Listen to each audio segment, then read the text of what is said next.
Well, the Morrison government is pledging an additional $35 million of support to arts workers and companies, broadening support to the music and arts industries.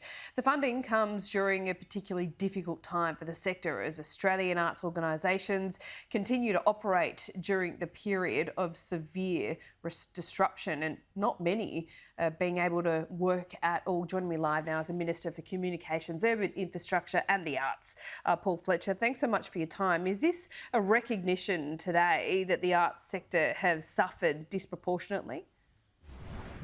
Well, Laura, COVID has been tough for the arts and entertainment sector. It's meant performances cancelled, venues closed, artists losing their gigs.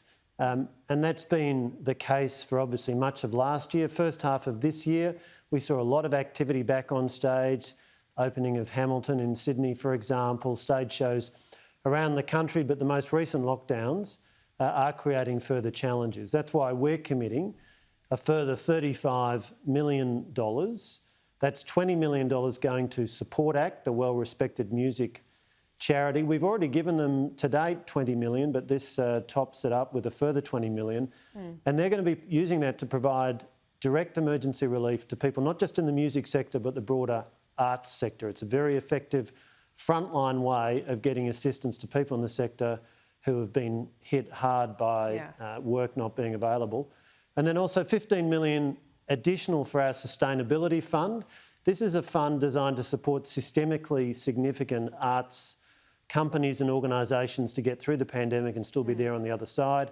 It takes the total amount allocated to that fund to $50 million, of which around 20 has already been committed, most recently $4 million to Opera Australia, which is certainly systemically significant, and it equips us to provide further support to other companies facing challenges. I mean, you've made big announcements over the last year when it comes to the arts sector, a big pool of money, but how much is actually in the hands of people that need it? Well, very significant amounts. The reason that we're topping up the funding for Support Act today is because the $20 million that we've provided to date has already been just about all spent.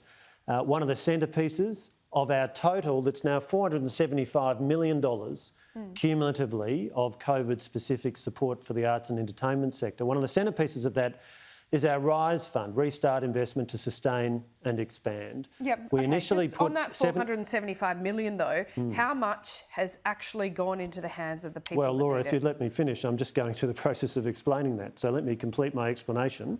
$200 million is now what's in the RISE, Restart Investment to Sustain and Expand fund. Of that, $140 million has now been allocated. A further $40 million allocated just a week or so ago, including things like the Falls Festival, the Adelaide Fringe. And I might say that the Adelaide Fringe at the start of this year received significant support from an earlier round of RISE.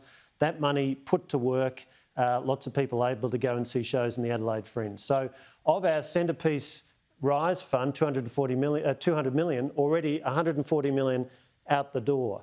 Our temporary interruption fund to support film and TV, the screen sector, that's $50 million, and that all of that has been put to work, supporting now over 50 productions and allowing them to continue, even though they've been unable to get insurance against the risk of key people not able to work on the production due to COVID. We stepped in with the temporary interruption fund, and that has been very effective in keeping screen production going. So is the answer about half or not even? Oh no, well it's considerably more than that. I mean, a very large proportion, a substantial proportion of the amount we've committed has already been spent. But I make the point, when we top it up as we've done today with another $35 million, that's so that we have the resources there. I'm not very good at maths. So of the $475 million that you have pledged, how much of that is actually out the door in the hands of people that need it? Well, a very significant amount. $140 million of the $200 million for RISE is now out the door. Of the $20 million that we had committed to Support Act up till now, almost all of that is spent. Our $50 million temporary interruption fund, all of that has been put to use. Over $20 million in loans has been provided. And of our sustainability fund, of the 35 that was available, 20 has now been spent. We've now topped it up with another 15, so there's 30 remaining to be spent, and I'm calling on companies that are eligible, arts companies and organisations, to bring forward applications. So it's a balance between spending the money quickly but also making sure we've got the resources there in advance of anticipated needs. Now, I do anticipate, regrettably, that there will be additional systemically significant arts companies coming forward seeking funding under that program. That's why it's important that we've been able to top it up with the further $15 million of funding announced today. Okay, thanks for your time. Thank you.